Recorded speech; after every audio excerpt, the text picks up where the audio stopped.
gardeners, welcome back to my channel. My name is Trisha and this is Oakley, my crested gecko. And for those of you that are familiar with my channel and Oakley, you may notice that she looks a tad different, and that is that she is literally missing half of her body now, and she decided to drop her tail. So this is the first time this has ever happened to me. Hello, Chachi. You cannot sniff her all over. So yeah, this is the first time I've ever had one of my geckos drop their tail. I've been keeping them for like 5 years now, and it's just never been something that I've had to deal with. So now that it's finally happened, I decided to make a video on it and just let you guys know a little bit more information about it, because for someone that's new to a situation like this, it is definitely something that's very strange and unusual to deal with. So I'm going to go ahead and put my little potato back. I just wanted to get you guys a little view of her, but Chacho is like super interested in her and I just don't want to stress her out. So I'm gonna go ahead and put her back.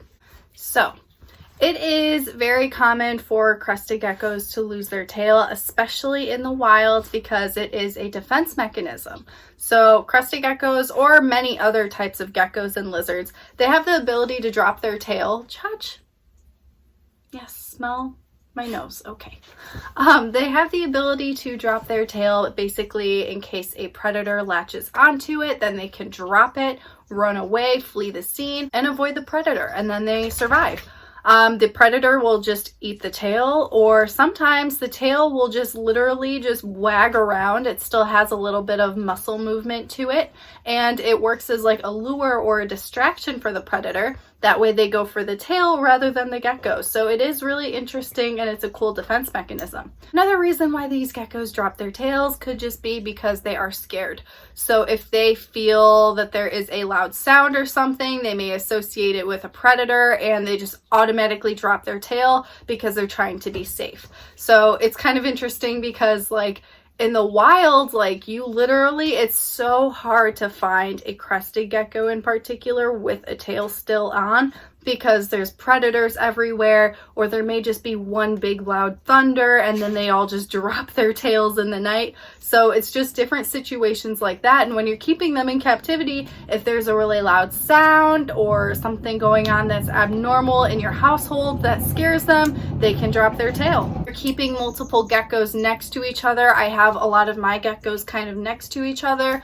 If they can see one another through the glass on the sides, that may also cause them a little bit of fear of predation, and they may also drop their tail that way. So there is a number of reasons why these animals drop their tails. Crested geckos will never grow their tails back. Some geckos will grow them back if it's a gargoyle gecko or some other different type of a gecko, but when they do grow their tail back, it does not grow back the same way. It looks very different. It's less attractive than the original tail, but crested geckos will forever just be called a frog butt. And we call them that because their butts just look like a frog.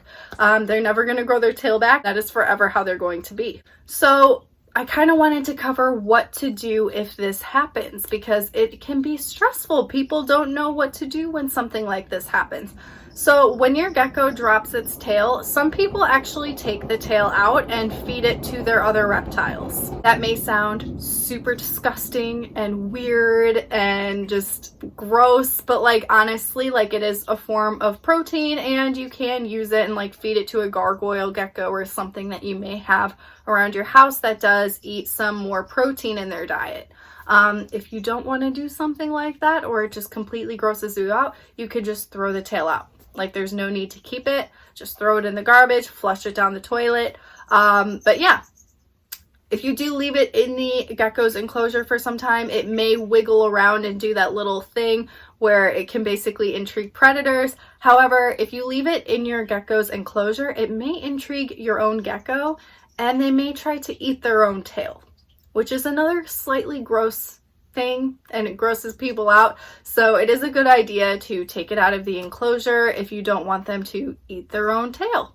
It's not something that will kill them or anything. It does happen.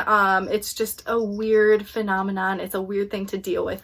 With Oakley, by the time that I found it in her enclosure, it was not wiggling whatsoever, and she didn't try to eat it from what I can see. Like, it's still there, so she obviously didn't eat it. But I have a suspicious idea that she did not drop it out of fear. and obviously it wasn't out of predation. No one grabbed onto it. Maybe it could have gotten caught on something in her enclosure. That might be another idea of how this could have happened, but I don't think that it was any of those things. And I don't know if I'm gonna sound super crazy, but I feel like she made this decision to drop her tail with intellect for a specific reason. And I don't know if this is scientifically proven or if it's possible. No one ever talks about this, but I think that she did it on purpose for a reason.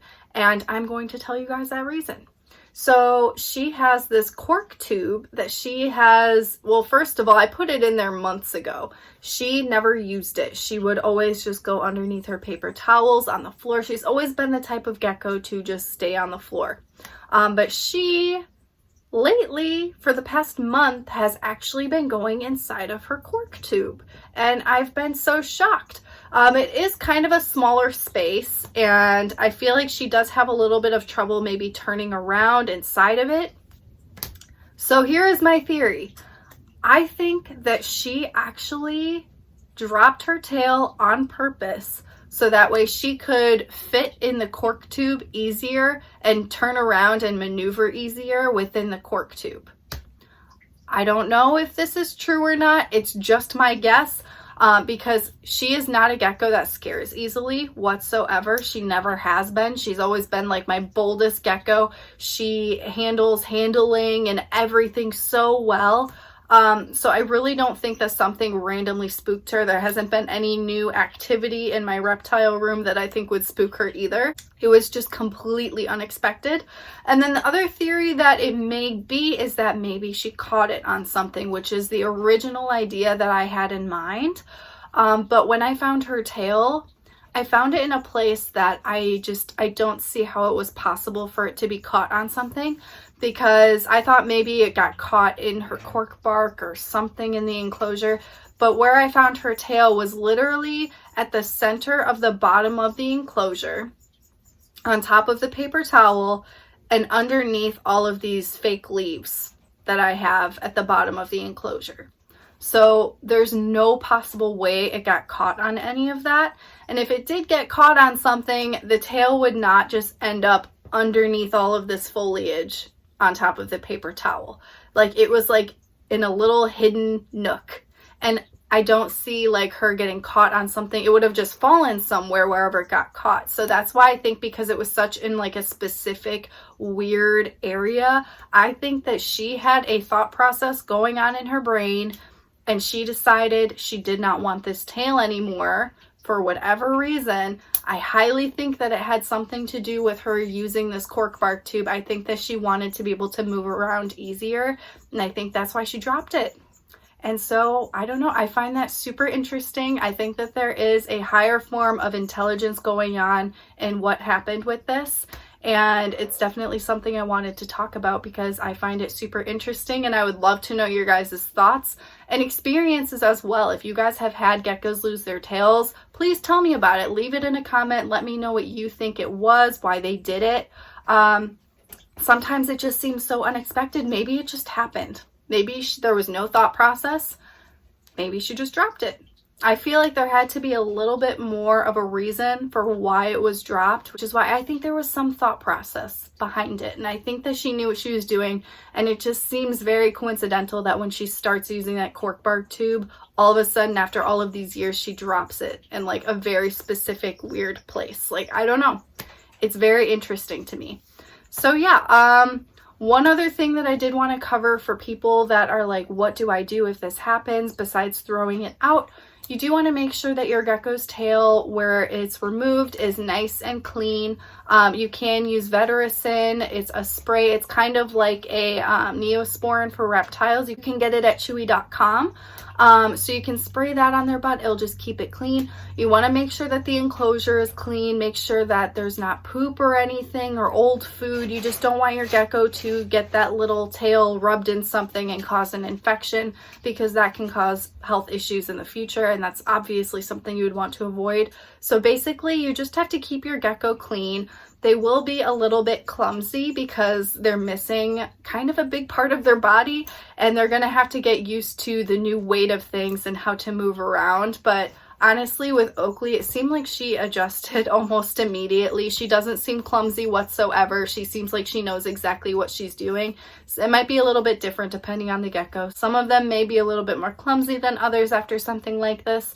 But yeah, there's really not much maintenance to it. It's something that's so common and it happens all the time. And I've just completely blown it off and haven't made a video on it because I haven't had like an experience with it. But now that I've had an experience, here is a video on it. So yeah, just keep your gecko clean. Another thing I do want to bring up is don't feel guilty. A lot of people feel so guilty when this happens. Like, I've had people message me and they just feel so bad and they think that it's their fault. And I'm like, no, like it happens. And there's absolutely nothing wrong with it. These geckos were literally given this adaptation for a reason, and they handle it very well. It's not like a traumatic experience for them. Once they drop it, it's really not much for them to get used to. And they have like blood vessels and everything. They were literally adept to do something like this and be able to heal quickly from it.